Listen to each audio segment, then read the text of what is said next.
अतुल प्रधान। माननीय अध्यक्ष जी, मेरा सवाल इस समय को लेकर और महत्वपूर्ण हो जाता है।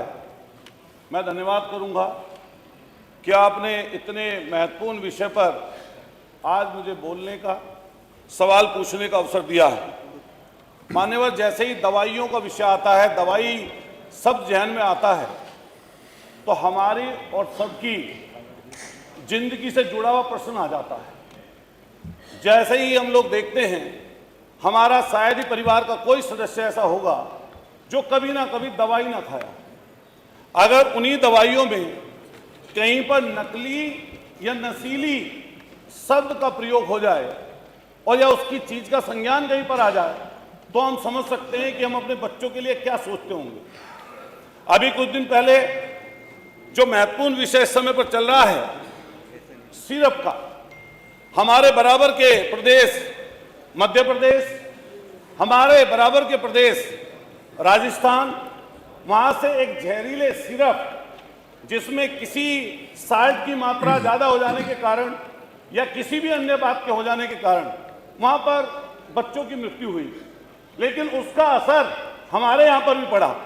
मैंने देखा सरकार की तरफ से कई बयान मिले और उन बयानों में यह कहा गया कि इसकी गहनता से जांच होनी चाहिए और किसी भी तरीके से कोई नकली दवाई या नकली सिरप का इस्तेमाल ना हो। लेकिन मान्यवर, मैंने नजदीक से इस चीज को देखा। अभी जो सिरप का विषय है, इससे पूरा का पूरा जनमानस प्रभावित है। और मान्यवर, इसको अगर हम नजदीकी से देखें तो इसमें कहीं ना कहीं ऐसे बड़े लोग इन्वॉल्व हैं, वो इतने बड़े लोग इन्वॉल्व हैं कि उन तक कई बार हाथ नहीं पहुंचते। अभी मैं जब देखता हूं, 1.5 साल पहले इसी उत्तर प्रदेश के इसी राजधानी में सुशांत गोल्ड सिटी में एक बड़ा जखीरा इसी कोडिन सिरप का पकड़ा गया था और आनन फानन में वो जांच उस समय सरकार ने एसटीएफ को सौंप दी। लेकिन जैसे ही एसटीएफ को सौंपी, 18 महीने बीत गए, पता नहीं क्या पर्चे कटे या नहीं कटे, कुछ जांच आगे बढ़ी या नहीं बढ़ी, किसी को कुछ पता नहीं चला। लेकिन भला हो अधिकारियों की आपस की लड़ाई का, गाजियाबाद में फिर एक ट्रक पकड़ा जाता है और जो गाजियाबाद में ट्रक पकड़ा जाता है उसमें जो लोग होते हैं संलिप्त, उनकी जेबों से एसटीएफ के नोटिस भी प्राप्त होते हैं। लेकिन फिर आनंद फानन में 15-20 लोगों का अलग अलग जगहों पर उनके नाम से एफआईआर दर्ज होती है। लेकिन अभी वो चर्चा का विषय है कि कई लोग बता रहे हैं कुछ, कई लोग कुछ बता रहे हैं। लेकिन प्रधानमंत्री जी के संसदीय क्षेत्र से जिसका नाम शुभम जायसवाल चला गया दुबई, जिसका नाम वहां पर टाटा करके बोलते हैं, उनका नाम जैसे सामने आया तो पता चला ये व्यापार, ये भ्रष्टाचार की जड़ें बहुत नजदीकी से सत्ता संरक्षित लोगों के पास हैं। और ऐसी समस्या और अच्छा वो आपने पूछ लिया नियम 56 वाला भी इसी में पूरा कर दूंगा 5 मिनट। मान्यवर, मैं आपसे कहना चाहता हूं, चाहते थे आप लोग, मैं आपसे मान्यवर मैं कहना चाहता हूं, ये बहुत ही गंभीर विषय है और मैं इसलिए वाली बात बोल रहा हूं कि नजदीकी से 128 मुकदमे दर्ज चाहते थे आप लोग। मैं मान्यवर मैं कहना चाहता हूं, ये बहुत ही गंभीर विषय है और मैं इसलिए वाली बात बोल रहा हूं कि नजदीकी से 128 मुकदमे दर्ज किए गए, लेकिन इतनी मामूली धाराओं में मुकदमे दर्ज किए गए कि सहारनपुर, गाजियाबाद, आगरा, प्रयागराज, आपके बनारस, इतनी मामूली धाराओं में किए गए कि 200 करोड़ की जिसके ऊपर ईडी का छापा डला, 200 करोड़ की जिसकी संपत्ति अटैच की गई, मान्यवर 200 करोड़ की, उस संपत्ति अटैच करने वाले जमानत मिल गई, जिसका नाम विभोर राणा और आपके दूसरे का नाम विशाल सिंह है। मान्यवर, मैं पूछना चाहता हूं सरकार से कि बराबर के प्रदेश में एनडीपीएस के तहत ऐसे माफियाओं के खिलाफ 10 साल की सजा का प्रावधान कराकर एनडीपीएस में बंद किया गया है। क्या मान्यवर सरकार ये कहेगी या बताएगी कि ऐसे लोगों के खिलाफ एनडीपीएस के तहत, गैंगस्टर के तहत मान्यवर सरकार बुलडोजर में माहिर है, लेकिन बुलडोजर पता नहीं कहां चला गया, ड्राइवर सो गया या कोडीन पीकर नशे में है, चाबी पता नहीं कहां खो गई।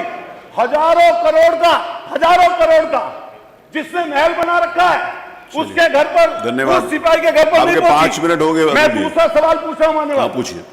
जो अपराधी आर्थिक और भौतिक रूप लाभ प्राप्त कर रहे हैं, इससे सामाजिक अपराध कर रहे हैं, क्या उनके ऊपर सरकार जब्ती का काम करेगी? एक और चीज मान्यवर, कफ सिरप, इंजेक्शन सहित 205 दवाइयां सरकार की तरफ से जिनके सैंपल फेल हुए, और ये मान्यवर बहुत जरूरी चीज है, जिसमें दिल की दवाइयां, कैंसर की दवाइयां, आपके हाई बीपी की दवाई, शुगर की दवाई। अब उत्तर आया नहीं, 5 मिनट 5.5 मिनट हो गया आपके। 5 मिनट से ज्यादा मैं अवसर नहीं दे सकता। नहीं, सॉरी, संक्रमण की दवाई, आई कांट डू दैट। पेट का सूजन, पेट के कीड़े, अमोनिया, 205 दवाई। आपका कोई प्रश्न हो तो कर लीजिए, भाषण हो तो खत्म कर दीजिए। जिनके सैंपल फेल होते हैं। प्रश्न क्या है और मुद्दे क्या उठाए जा रहे हैं? मुझे लगता है कि माननीय सदस्य को पूरा अध्ययन करके आना चाहिए, सदन की गरिमा का ध्यान भी रखना चाहिए। लेकिन मुझे इसलिए भी खड़ा होना पड़ा है क्योंकि नेता विरोधी पक्ष ने सदन की कार्रवाई प्रारंभ होते ही इस मुद्दे को उठाया और आपने भी उसको छेड़ा है। लेकिन मैं आपके छेड़ने की स्थिति को अवश्य आपकी इस मजबूरी को जान सकता हूं, जिसके बारे में एक छोटी सी कहावत है कि चोर की दाढ़ी में तिनका।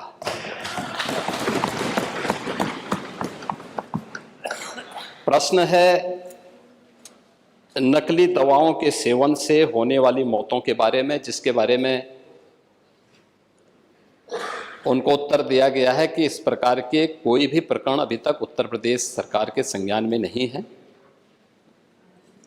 दूसरा, समय समय पर इस दिशा में खाद्य सुरक्षा और औषधि प्रशासन विभाग के द्वारा छापेमारी की कार्रवाई भी होती है। उत्तर प्रदेश के अंदर कोडिन कफ सिरप के मामले में, जिसको नेता विरोधी दल, मैं तो ये मानता था कि उम्र के चौथे पड़ाव पर व्यक्ति सच बोलने का आदी कम से कम इस उम्र में तो होगा ही, लेकिन इस उम्र में भी इस समाजवादी उनको झूठा बुलवा देते हैं। इस उम्र में तो कम से कम उसे झूठ मत बुलवाओ भाई, सच बोलने के उनको आदी होना चाहिए। और वो तो चेयर पे बैठ चुके हैं लंबे समय तक, स्पीकर के रूप में उन्होंने सदन को आगे बढ़ाया है। कोडिन कफ सिरप से उत्तर प्रदेश के अंदर कोई मौत नहीं हुई है।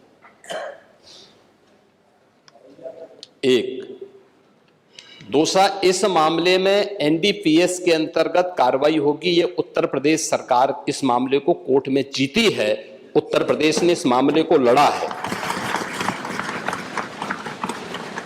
तीसरा, उत्तर प्रदेश में इसका जो सबसे बड़ा होलसेलर, जो बड़े होलसेलर हैं, जिसको सबसे पहले एसटीएफ ने पकड़ा था 2016 में, उसको लाइसेंस समाजवादी पार्टी ने जारी किया था। जो फोटो रिलीज हो रही है, देश के अंदर दो नमूने हैं, एक दिल्ली में और एक लखनऊ में बैठते हैं। जब देश में कोई चर्चा होती है तो तुरंत वह देश छोड़ करके भाग जाते हैं। और मुझे लगता है कि यही आपके बबुआ के साथ भी हो रहा होगा। वह भी देश से फिर जाएंगे इंग्लैंड की सैर सपाटे में और आप लोग यहां चिल्लाते रहेंगे। महोदय, कोडिन कफ सिरप का मुद्दा जो इन्होंने उठाया है, मुद्दा था नकली दवाओं के सेवन के कारण होने वाली मौतों का। और उसके बारे में हमने पहले ही बताया है कि नकली दवा के कारण होने वाली मौत के प्रकरण की कोई भी बात अभी तक शासन के संज्ञान में नहीं आई है। और समय समय पर एफएसडीए विभाग इसको लेकर के छापेमारी करती है, कार्रवाई करती है। कंपनियों में भी इस प्रकार की कार्रवाई होती है। यूपी के अंदर कोडिन कफ सिरप, इसके केवल स्टॉकिस्ट हैं, होलसेलर है, इसका यहां पे प्रोडक्शन नहीं होता है। ये मध्य प्रदेश में, हिमाचल में, और अन्य राज्यों में होता है, और जो मौत के प्रकरण सामने आए हैं वे मौत के प्रकरण अन्य राज्यों में आए हैं। जिन राज्यों में आए हैं वह जो भी प्रकरण सामने आए हैं यह तमिलनाडु में बने हुए एक सिरप के कारण सामने आई है। ये पूरा प्रकरण इलीगल, यानी इसमें एडिटेशन का भी नहीं है, यह इलीगल डाइवर्जन का है। इस डाइवर्जन के माध्यम से इन होलसेलर ने, जिसमें सहारनपुर का भी है, गाजियाबाद का भी है, वाराणसी का भी है, लखनऊ का भी है और कानपुर का भी है, इन लोगों ने इसको उन देशों में पहुंचाया है, उन राज्यों में पहुंचाया है जहां मद्य निषेध है, लेकिन वहां पे नशे के आदी लोगों को इसको लेने की एक आदत सी है, तो वहां पर उसका दुरुपयोग किया गया है, जबकि बिना चिकित्सीय परामर्श के इसका सेवन नहीं हो सकता, खासतौर पर बच्चों के लिए। एडल्ट भी चिकित्सीय परामर्श से इसका सेवन करता है। कौन ऐसा व्यक्ति है जिसने कफ सिरप नहीं लिया? खांसी होती है, हर व्यक्ति लेता है, लेकिन चिकित्सीय परामर्श से उसमें लिखा जाता है। क्योंकि पढ़ाई लिखाई से आप लोगों का कोई वास्ता है नहीं, इसलिए आप लोग हमेशा इस प्रकार की बातें करते हैं। अब बात पहले अब सुन लीजिए ना, आपने पूरी बात बोली तो हम लोगों ने आपकी बात सुनी, आप लोग चिल्लाते रहे तब भी हम आपकी बात सुनते रहे। अब कम से कम हमारी बात तो सुन लें।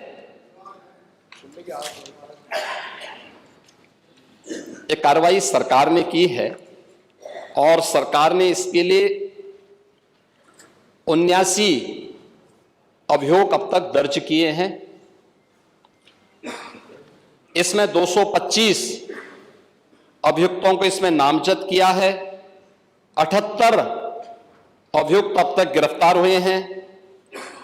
134 फर्म पर एक छापेमारी की कार्रवाई हुई है और इसमें अब तक जिन क्षेत्रों में ये आई हुई अलग अलग राज्यों से जुड़े हुए यह सभी केंद्र हैं, और मुझे लगता है अगर आप इसकी गहराई में जाएंगे तो घूम फिर करके वही मामला है कि वो कहीं ना कहीं कोई ना कोई समाजवादी पार्टी से जुड़ा हुआ नेता या उनसे जुड़ा हुआ कोई ना कोई व्यक्ति उसकी चपेट में आता है। और इलीगल ट्रांजैक्शन भी जो हुआ है वह भी आपकी लोहिया बहाने के एक पदाधिकारी के अकाउंट के माध्यम से हुआ है।